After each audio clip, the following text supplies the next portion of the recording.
이 시간 예배에 참석하신 여러분 모두 위에 하나님으로부터 오는 은혜와 평강 충만하시기를 축원드립니다. 아멘. 오늘은 주연절로 둘째 주일로 요한복음 1장 29절부터 41절을 살펴보도록 하겠습니다.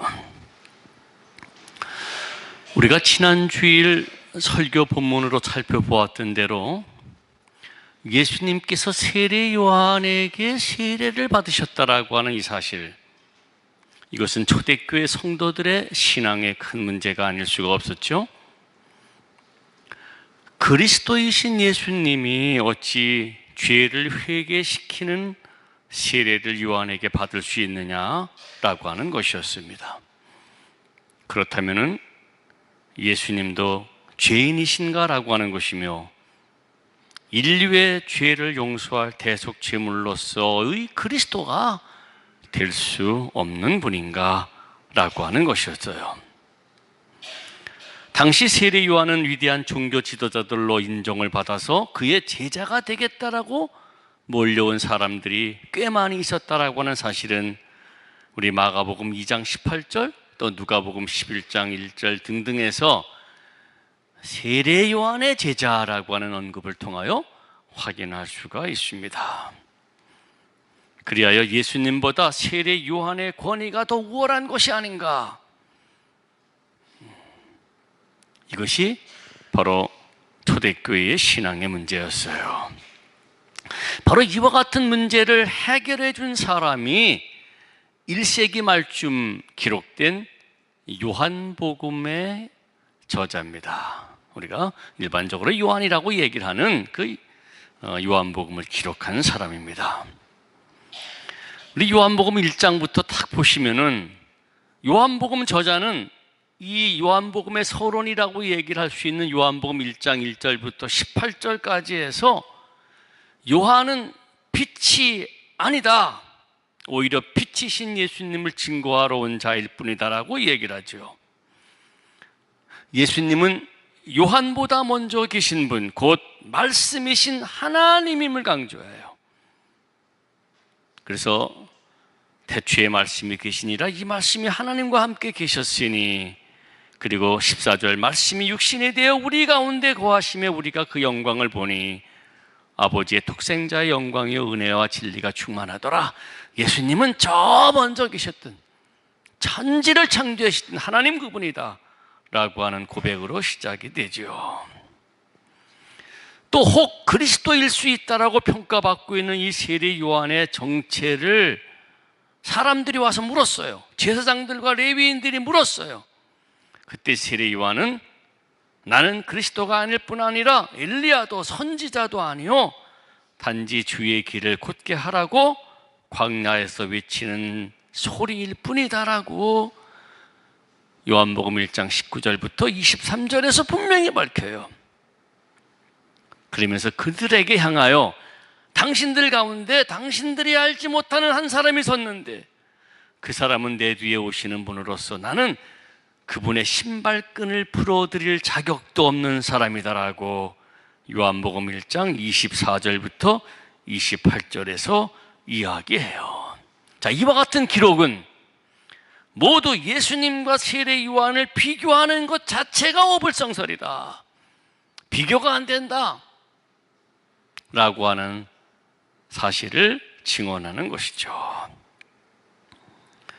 오늘 복음서 말씀도 이와 같은 세례 요한의 입을 통하여 세례 요한 나는 대단한 존재가 아닙니다, 나는 예수님이 누구인지를 세상에 알리는 사람입니다 라고 하는 내용이에요. 그래서 오늘 주연절 둘째 주일로 이번에는 세례 요한을 통하여 예수님이 이런 분이다 라고 하는 사실이 드러나는 거죠. 오늘 29절부터 한번 보십시다.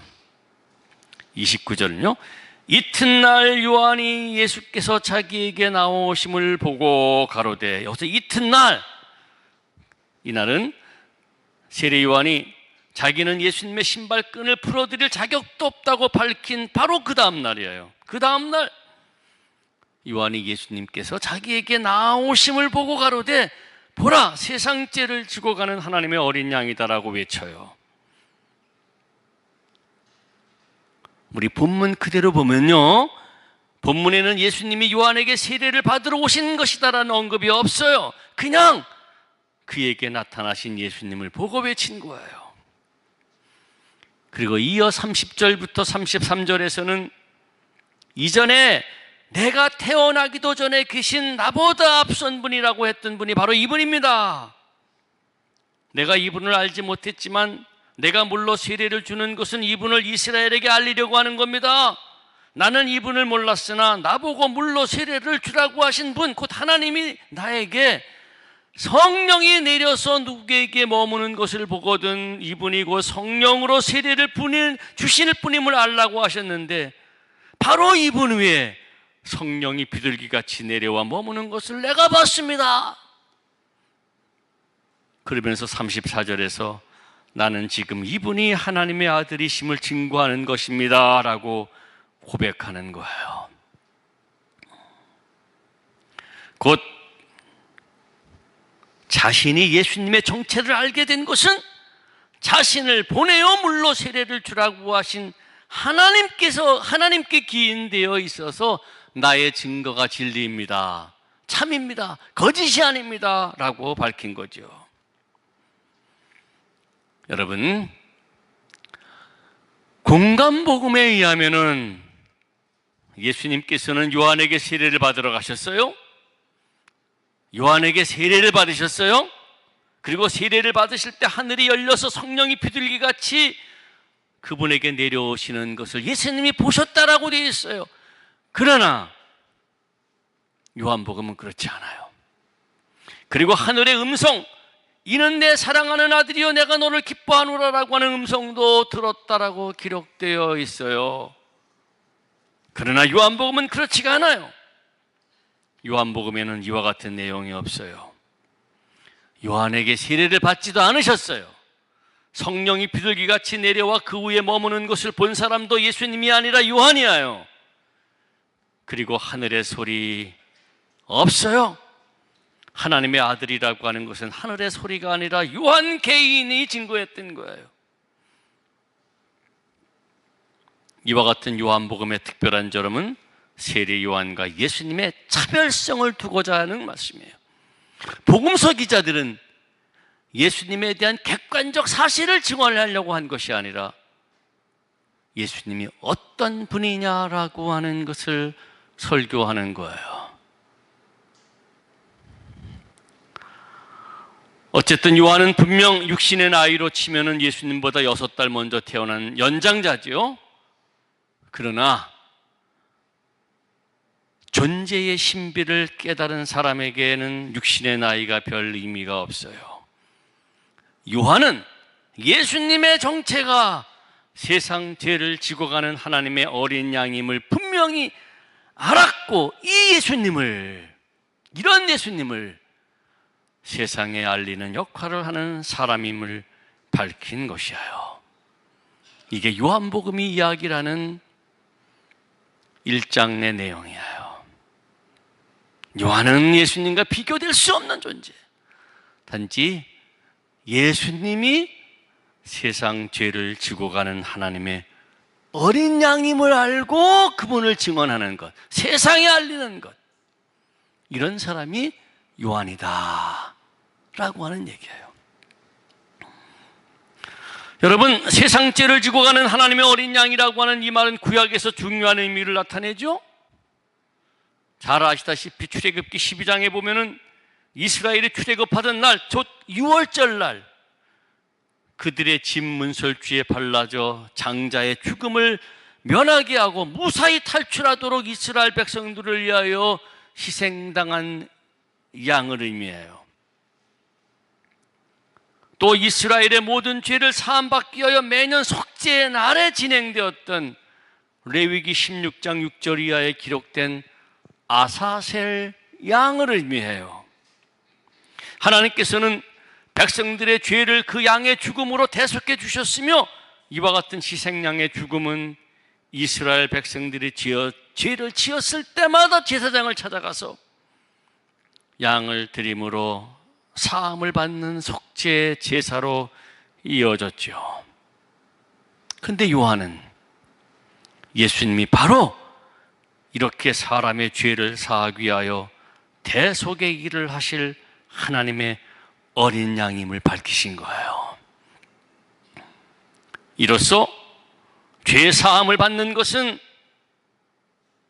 세례 요한의 물세례를 통해서가 아니라 예수님의 죽음을 나의 죄를 대신한 죽음으로 받아들이는, 곧 하나님의 은총의 사건으로 받아들이는 믿음을 통하여서 이루어짐을 강조하는 것이죠. 내가 지은 죄가 나의 것이 아닌 다른 것들을 통하여 용서되어진다라고 하는 것, 자존심이 있는 현대인들에게는 꼭 받아들이기가 복 쉽지 않을 겁니다. 어쩌면 그와 같은 생각은 이기적이고 비양심적이고 자존심이 상하는 일이라고 생각될 수가 있어요. 어찌 내가 깨끗해지기 위하여 다른 것을 희생제물로 삼을 수가 있겠느냐? 썩 받아들이기가 어려운 얘기죠. 그렇다면 한편 스스로 자신이 지은 죄에 대하여 책임져 보라는 겁니다. 자신이 지은 죄에 대하여 스스로 대가를 지불해 보라는 겁니다. 하나님은 죄를 미워하시는 분이에요. 하나님께는 로마서 6장 23절이 밝히듯이 죄의 삭은 죽음일 뿐이에요. 이것은 바로 저 창세기 에덴 동산 아담과 하와의 이야기로부터 시작하여 요한계시록 곧 성경 전체의 내용이에요.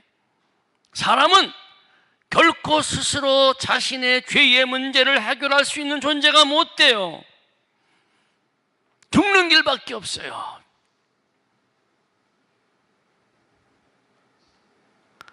색깔로 묘사하다면 검은색을 없애기 위하여서는 검은색으로는 도저히 불가능해요. 아무리 덧칠하고 또 덧칠한다 할지라도 여전히 검은색일 뿐이에요. 완전하고 온전한 흰색이 필요해요. 흰색으로 덮여야만 비로소 검은색이 사라져요. 그러므로 죄인인 자기 자신이 자신의 죄의 문제를 해결할 수는 결코 없다는 겁니다.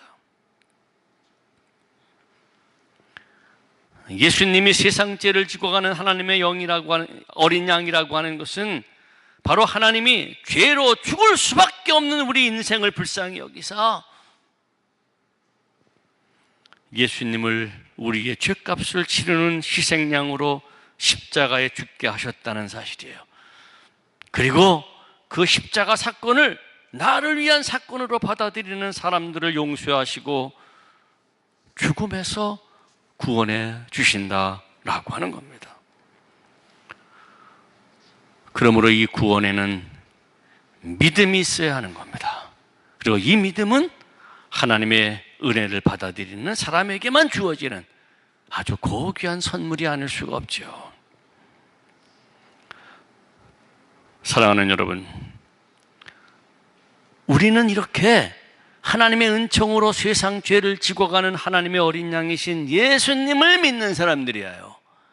십자가에 달린 저 예수님을 나의 죄를 사하기 위한 희생제물이 되신 그리스도로 믿고 따르는 그런 사람들이에요. 그래서 허물 많은 그 많은 죄가 사함을 입고 이제는 더 이상 죽지 않고 영생을 입었음을 믿는 사람들이에요. 그런데요, 오늘 본문에는 이렇게 우리들처럼 예수님을 하나님의 어린 양으로 믿고 예수님의 제자가 된 사람들의 이야기가 있죠. 바로 35절 이하에 기록된 대로 세례 요한의 제자였던 안드레라는 사람과 이름이 밝혀지지 않은 또 한 사람의 사람들이에요. 이렇게 예수님의 제자가 본디 세례 요한의 제자였던 사람이 이렇게 넘어왔다라고 하는 사실도 예수님과 세례 요한의 권위는 비교될 수 없음을 나타내는 말이에요. 이 두 사람은 자기들의 스승인 세례 요한으로부터 예수님을 소개받지요. 저분이 하나님의 어린 양이다라고 하는 소개를 받아요. 이 스승의 말씀에 이 두 제자는 이내 예수님을 따라가요. 이쪽을 거부하고 얘는 이쪽을 따라가는 거예요. 그러자 예수님이 그들에게 물었어요. 38절입니다. 예수께서 돌이켜 그 좇는 것을 보시고 물어 가라사대 무엇을 구하느냐? 여러분, 무엇을 구하느냐?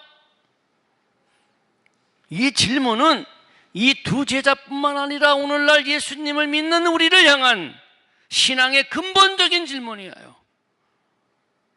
무엇을 구하느냐? 이 얘기는 도대체 무엇 때문에, 왜, 무엇을 목적으로 나를 믿으려고 하느냐, 나의 제자가 되려고 하느냐라고 하는 질문이에요.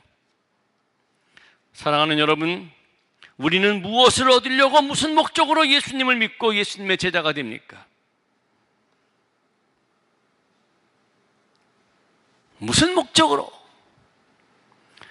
예수님을 따라 나섰던 두 제자의 대답을 보십시오. 이들은 예수님의 질문에 구체적인 대답을 하지 않고 오히려 뒤묻습니다. 38절 하반절이죠. 랍비여 어디 계시오니까? 랍비여 어디 계시오니까? 여러분, 이 질문에는 사실 무슨 목적으로 내 제자가 되려고 하느냐라고 하는 예수님의 질문에 대한 대답이 담겨져 있어요. 선생님 어디에 머물고 계십니까? 라고 하는 이 질문은 선생님의 숙소가 어디입니까? 어떤 집에 살고 있습니까? 아파트입니까? 시골집입니까? 라고 물은 것이 아니에요. 랍비여 어디 계시오니까? 라고 하는 이 질문은 예수님, 당신의 삶을 배우고 싶습니다. 당신처럼 살고 싶습니다. 그래서 당신이 가시는 길을 따르려고 합니다. 라고 하는 대답이에요. 그러자 예수님은 와보라고 기꺼이 그들을 당신의 제자로 받아들이신 것이죠. 그리고 이들은 예수님이 계신 곳을 보고 함께 거하는 제자가 되었고, 이어서 이들은 그 예수님의 삶을 확인하고는 예수님에 대한 고백이 확 바뀌어요. 여러분, 38절에서 처음 만났을 때 예수님을 향하여 그네들은 랍비여 어디 계시오니까, 선생님 어디 계십니까? 라고 질문했습니다마는 41절을 보십시오. 안드레가 예수님과 하루를 함께 지낸 다음에 제일 먼저 한 행동이 자기 형제 시몬 베드로를 찾아간 일인데, 그에게 하는 말씀이 우리가 메시아를 만났다, 그리스도를 만났다라고. 이제는 랍비가 아니라 그리스도로 바뀌는 거예요. 사랑하는 여러분, 예수님의 제자란 세상 죄를 지고 가는 하나님의 어린 양이신 예수님의 삶을 뒤따르는 사람이에요. 그리고 예수님이 하나님의 어린 양이신 것은 요한의 두 제자들이 예수님의 거처를 가서 보고 확인했듯이 우리도 성경에 기록된 예수님의 삶을 통하여 분명히 확인할 수가 있어요. 그것은 다름 아니라 묵묵히 남을 위하여 자기를 희생하고 자기가 죽음으로 남을 살리는 헌신의 모습입니다. 예수님의 삶의 자리는 누구나 알아주는 저명 인사의 자리나 영광의 면류관을 쓰고 존경받는 높은 자리가 아니에요. 그저 한없이 남을 위하여 자신을 내어주는 고난을 겪으면서도 그 어떤 대가를 바라지 않고 자기 일로 다른 사람이 기뻐하는 것을 보고 그냥 천진난만한 웃음을 짓는 어리석은 사람의 자리예요. 그러므로 똑똑하고 약삭 빠르고 계산적인 사람은 결코 따를 수 없는 길이 세상 죄를 지고 가는 하나님의 어린 양이신 예수님의 제자가 되는 길이에요. 배부르고 평안하고 즐기고 누리려는 사람은 결코 따를 수 없는 길이 예수님의 제자가 되는 길이에요. 싸워서 이기고 높아지고 영광을 받으려는 사람은 하나님의 어린 양이신 그리스도의 제자가 결코 될 수 없어요. 우리는 세례 요한을 통하여 세상 죄를 죽어가는 하나님의 어린 양으로 정체가 드러난 그리스도를 믿어 구원을 얻은 사람들로서 이 시간 정말로 우리가 진정 예수님의 제자로를 따르고 있는지 우리의 삶의 모습을 한번 깊이 헤아려 봐야 될 줄 알아요. 아무쪼록 와보라는 예수님의 말씀을 듣고 계신 데를 가보았던 이 두 제자처럼 우리 모두도 성경에 기록된 예수님의 삶을 확인하고 그 뒤를 따르면서 하나님의 어린 양으로서의 예수님을 믿고 구원 얻어 하나님의 은혜를 누리게 되기를 주의 이름으로 축원합니다. 모든 지각에 뛰어난 하나님의 평강이 그리스도 예수 안에서 여러분의 마음과 생각을 지키시리라. 아멘.